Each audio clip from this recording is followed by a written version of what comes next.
Welcome to the Spark Companies podcast, your go-to resource for all things talent acquisition and career development. At Spark Companies, we're not just a talent acquisition agency. We're champions of potential, dedicated to connecting talented individuals with their dream careers and helping businesses thrive through exceptional talent.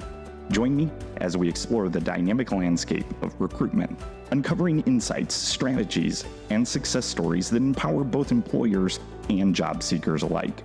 Whether you're a seasoned recruiter, passionate job seeker, or a business leader looking to elevate your team, this podcast is for you. Each episode, we'll dive into topics ranging from recruitment trends and best practices to personal and professional development tips. Our goal? To ignite sparks of inspiration, foster growth, and ultimately create opportunities that transform lives. So whether you're tuning in from the corner office or the job search trenches, get ready to be inspired, informed, and empowered. This is the Spark Companies podcast, where every conversation sparks opportunity. Hey everybody, welcome. Today we are so excited to be joining you. My name's EJ Swanson and I'm your host. I'm sitting alongside of Aaron Opalewski, the CEO, managing partner of Spark Companies and Spark Talent. And today we are so excited to be bringing you a very first episode of the podcast that we're going to be doing week in and week out here. And today we're going to be taking you on quite a journey. You know, Spark has been in existence for about 10 years, and I'm sure Aaron, before that, you had been dreaming about what you were going to do within this. And we're going to hear a little bit about that today. But as we go in, Aaron, obviously CEO of Spark, tell us a little bit just about where Spark started. Give us year one where you were kind of launching into things and take us right there. I'm just so thrilled. I got to just stop and say, like, I have for years just seen how you have led these companies, and I'm humbled to be sitting here with you today. So thanks. I just really want to say that. Well, Yeah.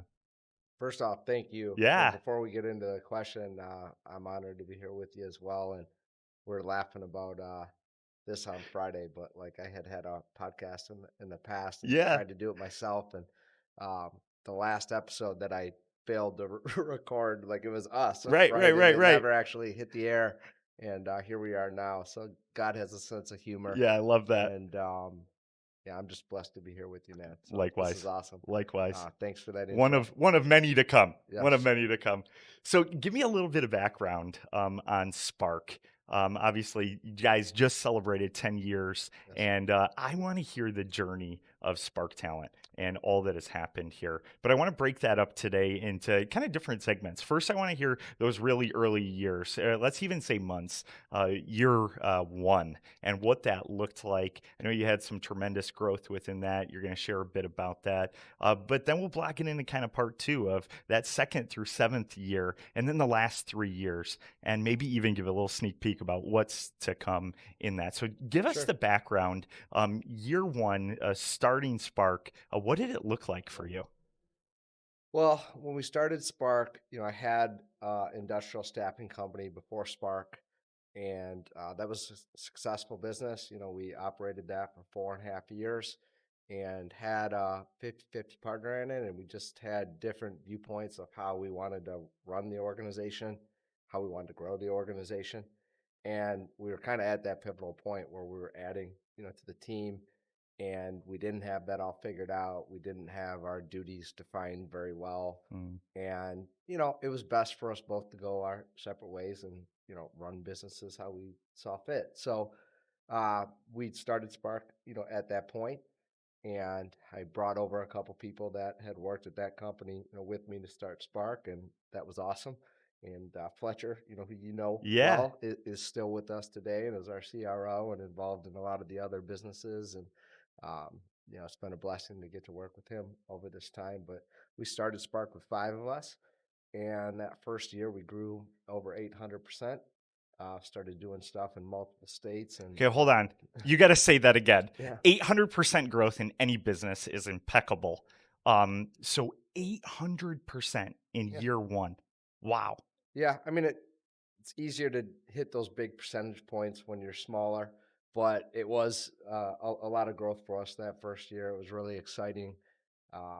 and it really set the tone for what was to come, Yeah. over the next couple of years. So Wow. I think of growth in any business, any um, just overall opportunity that we have. And when you see growth, there are certainly things tied to it. mhm. And I know that, you consistently, Aaron, talk about craving improvement in day to day life and in business. And the folks here at Talent consistently are showing that they're craving improvement. And when they're not, obviously we reel them back in. You've done a great job of that. And those early years, I'm sure, were pivotal in setting the tone for what's here. But I know that you learned a ton of things along the way. Yeah, And one of the biggest areas of growth was in that second year. There were a sure. couple of things, rises and falls, triumphs and tragedies that were in that. What were some of the significant challenges between year one and year two as we transition into that second part that really came to light? Sure. Well, I think, a big part for us growing 800% in that first year was one of the things that we wanted to do at Spark was empower people to have the opportunity to grow. It's ultimately become the purpose of our company, and that's something that I think at the time we didn't call it that, but that was legitimately a big part of why Spark was created, is that we wanted to give other people in the organization an opportunity to take on responsibility, run with it, and expand, Mm, what they were doing. And in our first year, Fletcher, to talk about him specifically, like he was ready for that. He was prepared. He was about 3 years into his career, and he was more than ready to take on that additional responsibility, and he took off. Now he wasn't the only reason that we grew 800% that year, but he was an integral part to it, and so were some other people as well. But sure. he was a key piece in that, right? Well, you fast forward to year two, and we grew 100% again, Wow. which was awesome. It's not 800%, but it's still, you know, 100% growth. Like anytime you can get that, you're doing a lot of things right. And that was true. We were able to take what we did in the first year, continue on that path with a bigger team, but during that time frame, like we had so much momentum that we're also starting to make some mistakes on that. And I think the biggest mistake in year two, even though we experienced that great growth, was yes, we want to give people opportunity to grow, but do you have them in the right seat? Are you putting them in a position to win? Um, are you doing it too soon? I guess Mm, like where you're not setting them up for success. right. And we were growing so fast, like if you're growing at 100% or more, like you got to basically look at every month as like a year, Okay. so that's definitely true at 800%. Right. And we were able to do that like out of the gate because we had some core people that could take on more responsibility, and then we were able to roll that momentum over in that second year. But when we got through that second year and you look up and we just grown so much, and it's really like it's like a year every month, like we just weren't able to keep up with that. And for good reasons, we made some mistakes on putting people in roles they just weren't ready for, Okay. or maybe a role that they were the most ready for but it didn't match their strengths or their unique abilities. Right. And that caught up with us Now, in year three. did you feel that in the moment, or um, is that something that you now see in hindsight? Like as you were in that moment, starting a brand new staffing and recruiting company, growing at the clip that you guys were, did you see that right then? Yes and no. We were trying to add people to the organization. It's ironic because we're a recruiting company, Right. right? So as a recruiting company, your job is to place people in companies, and if you're going to be good at it, it needs to work out. So there was that, right? Like I think that we had core values right from the beginning, but we had a different set of core values. And Okay. this is where we really started to learn our lessons. Like they were just like one word at the time, and they're all still good principles to live by: to Right. trust, communication, um, collective responsibility. Like these are good things, but it's not like I say that, and it could mean different things to us, Yeah. right? You could So take it 100 different yeah. ways. So what was happening to us in and like really our second and third year especially, is we were proud of what we had done, and we were confident, Mm, and borderline probably a little cocky, and that like we could create business opportunities and we could convert, and we needed to add people in to the organization that could more facilitate those relationships and growth. And I think we looked at it as like, we're setting you up, this should be easy. got it. And that was a huge mistake. I don't think that I'll speak for me personally. I don't think at that time I valued the lifetime value of a relationship with a client Okay. um, in the right way. I don't think we handled a lot of those pass offs perfectly. And over a period of time, we didn't, in some instances, we probably lost clients, right? Which is unfortunate. In some instances, we didn't lose a client, but we started to do less business, with them. Okay. And yes, we were growing clients and people internally and all that stuff, but we just started to dilute, our service. Got it. And my mindset personally, I believe, was in the wrong place on that, because back to like, it's like, oh, well, this is like, we did all the hard work. Like, you need to now come in here and we're paying you to, manage this account. Or, hey, like, we're showing you how to recruit for positions. You got all the tools you need. Here's how you do it. Go do it. Like, this is easy. We got all the openings that we could ask for. Right. Whereas when we started, we didn't. We had to go get those openings, get those clients. We were doing it all, and that is harder to do. But to think that it's just the wrong mindset, in my opinion, to like be like, hey, we're gonna plug more people in, and it's lined up for them, so it's gonna be relatively easy. I don't. That's probably the wrong word, but we're gonna be able to plug them in, and this should just continue to go. Yeah. Well, if that was the case, you know, there'd be more staffing businesses out there Yeah, that there'd that be a that ton. grow, Yeah. which is another stat, for maybe another time. But Right. there's not New very episode down the many. line. Yeah. Yeah, there's just not very many that are over certain points, and it comes down to like, it's a great business to have a small team or a couple people, and you know what you're doing, and you do a good job for a set of clients. It's a good lifestyle business, and it's a great actual business too. But taking it to that next gear where you build a team and teach them how to do it right, and then continuing to scale that, is a completely different animal. Yeah. And At that's what we had to learn. at that time, were you guys niched down into specific areas that you were recruiting for, like We as weren't. early as year 2, 3? We weren't. Okay. No, we were still doing. So we weren't niched down to a sector, and we did light industrial staffing, we did skilled trade staffing, and then another big thing that we wanted to do when we started Spark is I wanted to get back to doing more like technical and professional staffing. So we were Okay. doing that as well. Although most of our business was in light industrial and skilled trades, because our previous business was an industrial staffing company. Mhm. Um, we were starting to branch out and add that stuff that we wanted to do in the Okay. like engineering and like accounting, finance, procurement, type positions as Got it. well. Got it. I know when we were even spending time prepping Yeah, for this episode, we talked a lot about the ups and downs.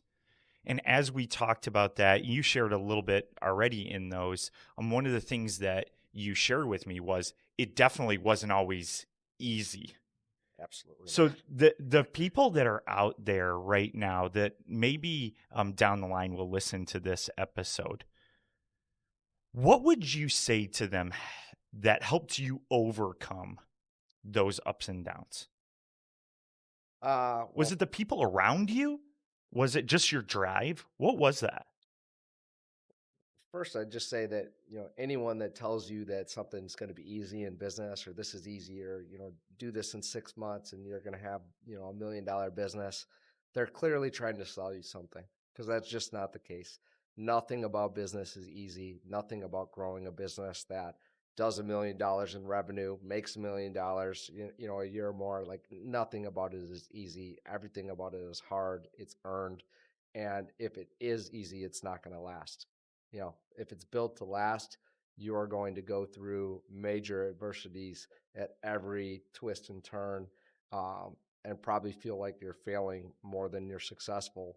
And it's people that break through that, and kind of stick with it that come out the other side and Yeah. build something sustainable. Yeah, by all So, means. what was it? I think that, you know, a confidence in that we know how to do this business well and we're good at it. Um, a belief in the mission, Yep. that we were on, and I think early on that was to give people opportunities to come into this business and grow and be a part of growing it, and building it together. Yeah. So, now the purpose has got more specific, but at the time, that's where it started. And Yeah, there's an aspect that I've often heard you talk about that I want the folks tuning in today to really understand. And I think the biggest thing within that is that this is a company that has had the rises, has had the falls, and as they've had it, has survived it.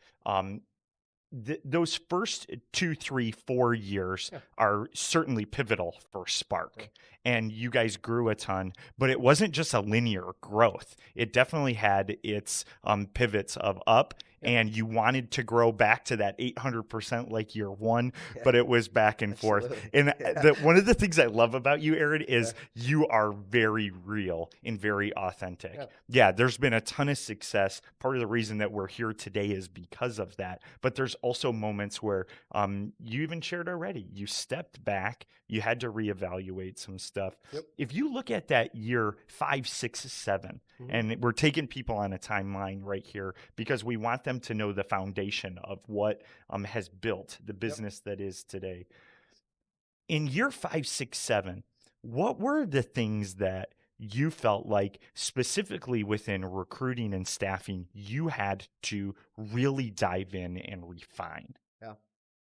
Well, one more thing on the first 2 years Yeah, would just be that, like, okay, that was really amazing growth in those first 2 years, but there was 6 years of experience in staffing that really prepared us for that. And then what do you know? It kind of that 6 years prepared us to that gear. And then as we move forward, we were in a stage where like we had to figure out what was next. We weren't prepared to go farther. right, Well, hence that's where we made some mistakes and like or we started to see those mistakes net out into where we were at, and then you have a choice. Either you stay there or you evolve through that, like learning through that right. adversity and growing. Yeah. Um, so that's what we did. So So so in that, I like the word evolving because it just shows the change. It shows that you had to grow through some stuff. mhm. Did you ever find yourself in those moments as you're leading this organization going, why am I doing this? Yeah, well, so let's go to year 5 through 7. Okay. So, because you had asked about that, Yeah, and I kind of steered us away, but bring us back because it pertains to what you just sure. said. So, year 5 was a record year for us. Okay. So, quick snapshot: year 3, we didn't grow 100% anymore. We actually went back about 20%, and then we toggle forward again. I think we did about 14 million Okay. in sales in our third year, and then in our fourth year we shot up to 20 million. Wow. And then in our fifth year we were I want to say 27, some Okay. like just over 27. I think it's 27.3, Yep. like roughly around there. So Love just the to put transparency, some by the way. Thank you. key numbers to it. Yep. So that was positive. We were on a 2 year, positive run at that point, and had just, eclipsed this new level. The year that we did 27, our revenue target that we were going for was to eclipse 25. So we were Okay. able to do that.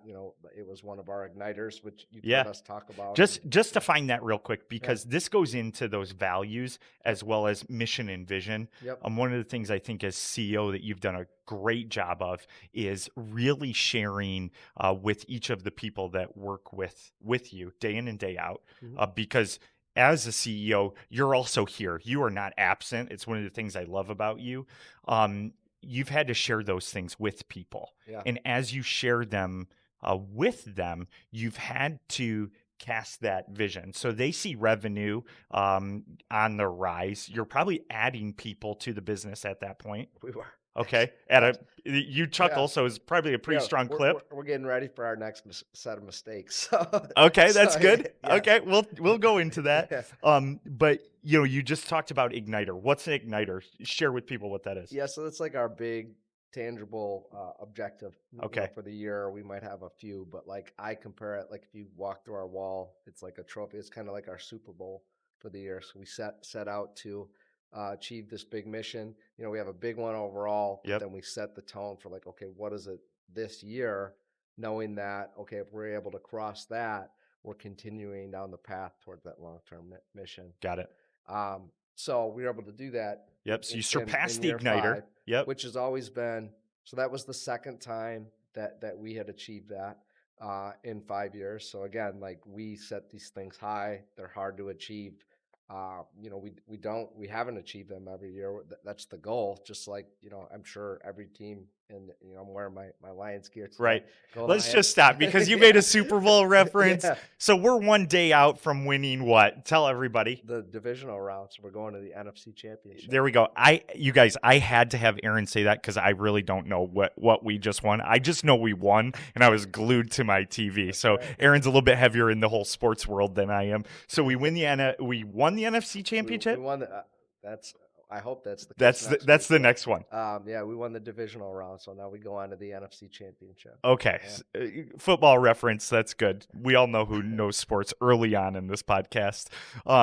So you guys feel like you're winning. Yeah, like I would compare these igniters to our Super Bowl, and Okay, at this point, in 5 years, this was our second time got it. achieving that. It was a big deal, Yeah, for us. yeah, But as we forecasted for the next year, we could see that some of our programs that were really like busy and we were supplying a lot of work support to, yep. um, the projections for hiring were not as high, moving Hmm. into the next year. So in that 2018 year is when it was. That was our year 5. I was doing what I thought. We've been aggressive, Okay, because we believe we know what we're doing. We'll figure it out, and we've built organic businesses, and we're not afraid to do things organically. right. And that still remains true to this day. Although our mindset or our strategy, our mindset hasn't really changed. Our strategy on it has. But at the time, we were seeing that some of the automotive programs, because we're doing stuff in other states, but a lot of our work was based out of Michigan. We're seeing some of the automotive projects forecast down for 2019. A lot of the projects were kind of coming to an end, and there was going to be a pause. And in auto, that's pretty normal. Every 6, 7, sometimes it extends a little bit longer, but there's a Okay, cycle to how they go. So we really wanted to focus on like diversification and growth through diversification. Great, great idea. It's a good strategy. I still think that's a good strategy. I support that. We wanted to diversify out of automotive. Love automotive. It's awesome. yeah, We have great clients, great, people that work within the industry. Still think it's a good idea to diversify and do other things, especially when you have the acumen to do that, right. which we do and we did. Yep. Well, we started opening up field offices in 2018 to get ahead of that. Well, fast forward to the first quarter of 2019, and we had gone from 2 offices. We had 2 offices in Michigan. Both were doing well. Right. And we had ballooned that up to 9 offices. Wow. And it was a good idea in that, we were in Florida, we were in Texas, we were in Tennessee, Yep. Milwaukee. Okay. Um, I don't recall where else we had Yeah. we had an office that we were putting together in Lansing, Michigan, Okay. and so we're going to new markets. Yep. And again, really great idea. Hindsight being 2020, we deployed roughly around $1 million in this investment to put these offices together and people and all this kind of stuff. And I still stand by it was a good idea, Right. but we should have probably picked one of those markets and done it like where we invested those dollars into one market at a time. Like we'd done it good in 2. We thought we were ready to go, and we had the opportunities because we had a client base that had business in these areas, and then we weren't scared to grow it organically. Well, doing them all at the same time, we only had like 1 to 2 people in most of these situations in the office. They're out on an island.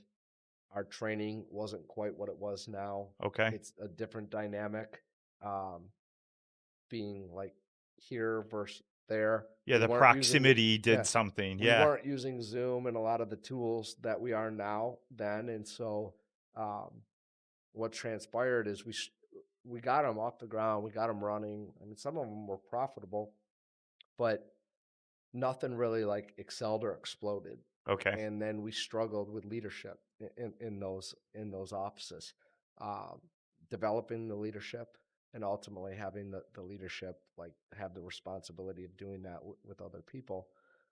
Well, so what netted out is we didn't have a bad year in 2019, but we didn't have really any growth. It was pretty flat. And then in the seventh year, 2020, Yeah. I think we're all familiar with that. But Ooh, deep breaths. yeah, so COVID had come around, and so we had those 9 offices at that point, and we'd also tried to diversify out, and we brought in a team um, to grow our IT business, Okay. and we put about another $500,000 into that, or at least we were projecting to put another half million into that, and by February of 2020, it was clear that a couple of these offices weren't working out because we only had like one person in them. And then if that didn't work out, then you have zero and you have nobody in the Right, office. right. The IT thing, great people that we were working with, Yep. great character, still, think very highly of those guys and girls that were involved. They're awesome. But coming over and running like a big IT practice that does staffing services solutions to the tune of a couple 100 million, 300 million versus starting it from zero in revenue and growing it. It's just two different things. And, you know, the person that we had leading that, like they're doing well where they're at now, Right, very supportive of what they're doing, but they're best equipped to run an organization that's already, bigger like that. right. Versus startup Starting and it from yeah, zero just wasn't really the right seat for them. yeah. Should have figured that out sooner. Okay. We didn't, right? So Got it. we had that going on. We had these offices. Well, next thing you know, COVID, comes up.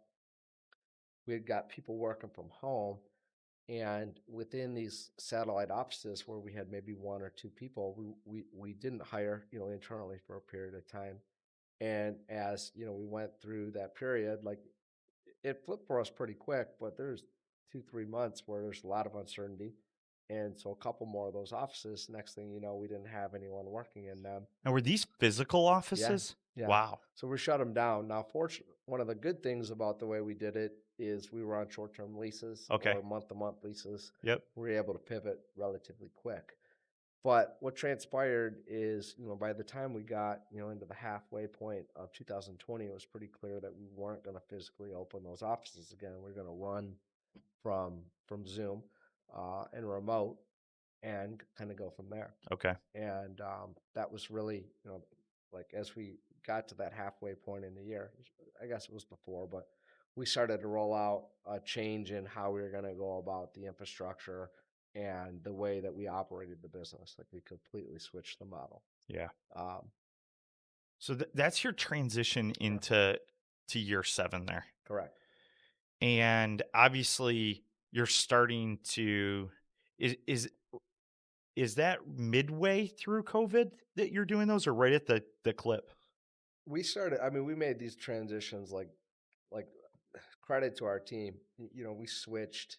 I remember a couple of us were in the office and we did a meeting with everybody, mostly from Zoom, and a lot Yep. of people were home. There's maybe we had about 50 people, Okay. like right around that. And we had maybe I don't know, 5, 6, 7 people in the office, but we did a meeting. We said, hey, we're going to go work from home. We don't know everything that's going on. It was really an uncertain time.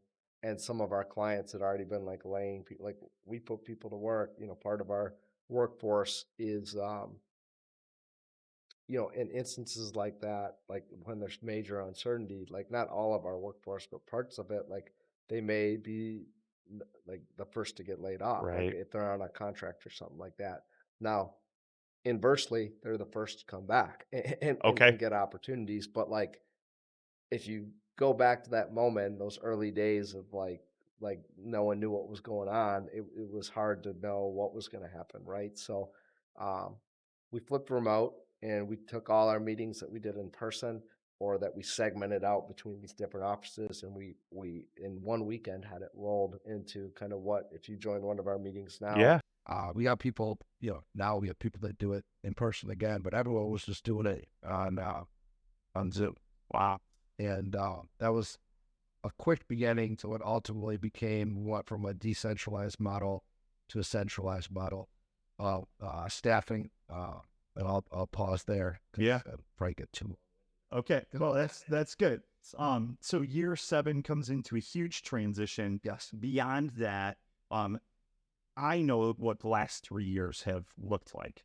Those last 3 years have been filled with a ton of growth. As that growth has happened, it's also given you a kind of a mindset shift, at least as I hear you talking about it. You're diversifying, you're kind of niching down some of the companies, you're broadening into different markets, certainly. How many and I don't think I've ever asked this, how many markets do you feel like Spark serves? We're in about 40. Well, it's tough. I don't know because in some of these states, I don't know how you do. Like I look at Michigan and like and cut it off. Right, so many different. Right. But we still do the most stuff out of Michigan. Okay. But not by much. Yeah. There's multiple other markets, and then there's just companies that we work with across the country and all their facilities. Okay. We're doing stuff in over 40 states. So that's the way I best know how to explain it. Yeah, no, that's good. There's other people that understand some of those Nuances. areas more than I do at this point. So you get to year 7, you start to transition. Correct. Bring pretty much you still have people working remote, but you bring people in-house. Correct. As they're in-house, obviously proximity has a ton to do with the ability to not only lead people, but to help grow people in what the specific ways are. You've talked a lot about mission values. You redefine those. You really put words to each of those, and beyond words, you start putting phrases to mission and vision, and you also start to branch out and look at starting new companies. Correct. I think that's been one of the most interesting things of both with Talent and Spark companies that you've done over these last 3 years. Guide us through a bit of year 7, 8, 9, 10, Sure. What that's looked like so far. Yeah, so we reset the values to phrases in 2017, but we really got our first big test at living those out during that 2020 transition. And I mean, there was plenty of tests along the way in between the time we set our and that 2020, but that was the most extreme event where we really had to look at like, hey, how do we do the right thing? How do we make sure we're leading by example? How do we dominate the day, not let it dominate us? Like, hey, this is our opportunity to live these values out. Yeah. We were right in the spotlight during that time. Okay. So as we kind of flipped that the way that we ran the business, right, to a more centralized model, the first 6 months of that were really cleaning up the operations, and I learned the business a lot more from an operational standpoint. Okay. Now, I knew the business well prior, but we kind of picked a number, like from a bottom line standpoint. So let's be over this, and let's go be aggressive on anything above that's house money. So we'll reinvest and grow. Got it. And in a lot of ways, that served us well. Like I'm not upset that we ran it that way. Sure, at the time, but then you get to a certain point where you have a certain amount of people and families that you support, and the responsibility continues to grow, and my acumen needed to grow to hold that responsibility and do it well or do it better than I was doing at that time. That's what was needed to kind of take the next gear. So sometimes we learn through pain and adversity. And one of our core values is conquering adversity is the recipe to success. Believe that to my core. And, here was an instance where we had to apply that. We flipped the business model. We didn't hire, internally for a period of time. We learned about operational spend and how we allocate stuff a lot more than just saying, here's a bottom line number and beat that and let's go. Got it. And what was developed out of that were profit strategies and how we were going to set up budgets. And, I got a lot of questions on that my first, 7 years. And I gave answers on that. But like one, we didn't have as strong as finance people as we have. And I was, again, I don't want to discount, like I knew how to do stuff, but like that question would come up as we were growing. And I didn't really know how to answer that question, if I'm being honest to you. Wow. Now, inversely, I can sit someone down and they could ask me the question around budgets. In about 30 seconds, I can lay them out their budget to where a kindergartner could understand, maybe not a kindergartner, a second grader that understands multiplication could understand the budget.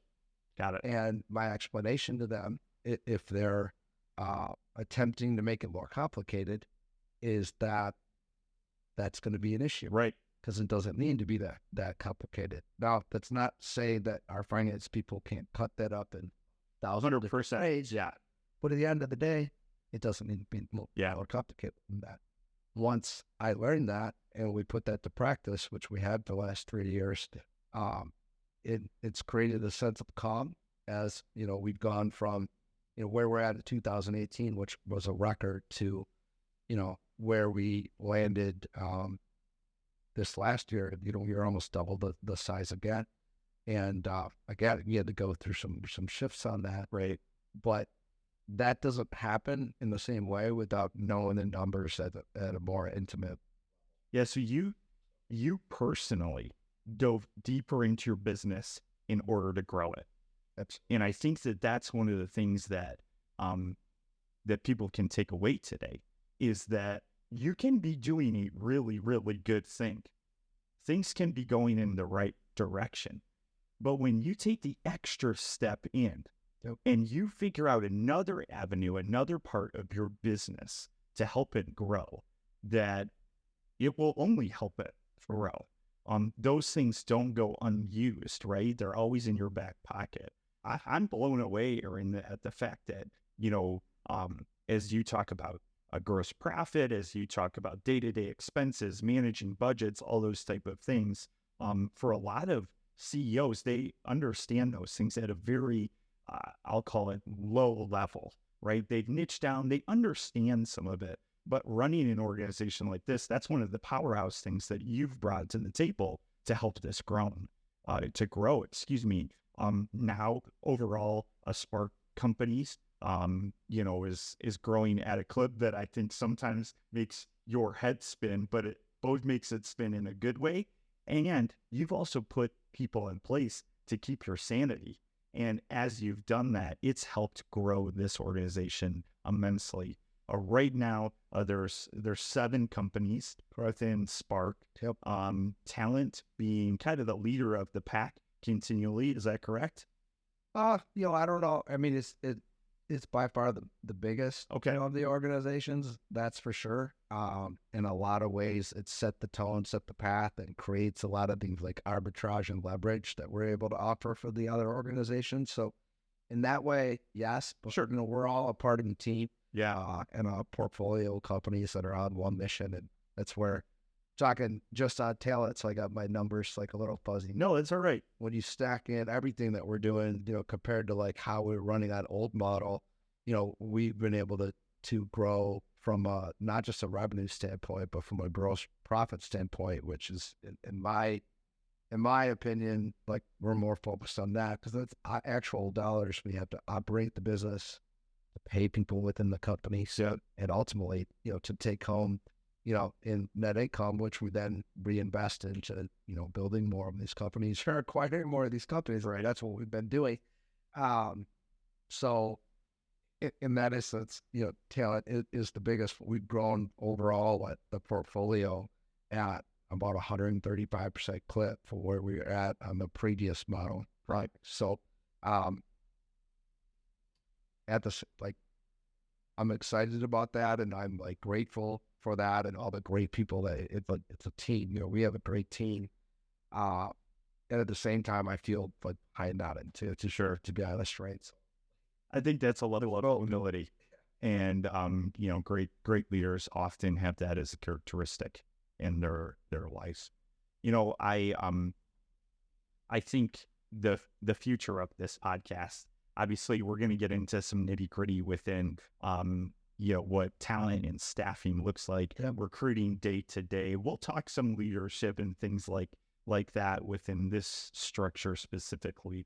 But there's a lot on the horizon here. There's big plans to be able to share with people for what is going to come in these different episodes. If you were to forecast in your head, Aaron, some of the things that you would love to talk about on this podcast, what would you want people to know that's on the horizon? I'd love to talk more about our values. I'd love to talk about the mission. I'd love to talk about more of the tactical stuff as it relates to service lines, style of placements, different things that our teams do internally to train and develop people. Yeah, there's just a swath, and I can tell you guys, as you're just picking up on what's happening here, there is a ton ahead. And Aaron is not only a great leader, but is surrounded by a ton of great leaders as well. We're going to be bringing some of those people on the show as well. I am. That's probably what we have some amazing people. Yeah. That we couldn't do this. We didn't have amazing people within the portfolio companies to do what we're doing on a day-to-day basis. And like you said earlier, I'm still involved in that, but to be able to break away for half hour or however long that's up to years ago we wouldn't be able to do that, right? To highlight and hear from some of those people that with some of these just know this stuff more than I do day to day. I'm excited about that. Yeah, I agree. Highlight some other people. I think that's going to be great. Well, if you've made it all the way through the episode today, not only are we thankful, but we also would love for you to do a couple of things for us. One, would you head over to all of our social channels? They're listed down in the comments sections here. Would you follow all of the different things that we have going on? Would you also take a moment, and if you're listening on Spotify, Apple, all the different podcasting websites, would you go ahead and leave us a review? Reviews help us to be able to move things forward here. And certainly we want the message and all the amazing things that's happening at Spark to go further and further. And we believe, although this is episode 1, that there are tons more episodes to come. We would love to hear from you. Go ahead and drop a comment down there. Let us know what you'd love to hear from Aaron, and I'll be thankful to host that and curate it through. Again, thanks for sharing a bit of time with us. We look forward to seeing you next week as we drop some stuff, some new knowledge, and can't wait to spend more time with you. Have an awesome day, and we'll see you soon. Thanks again.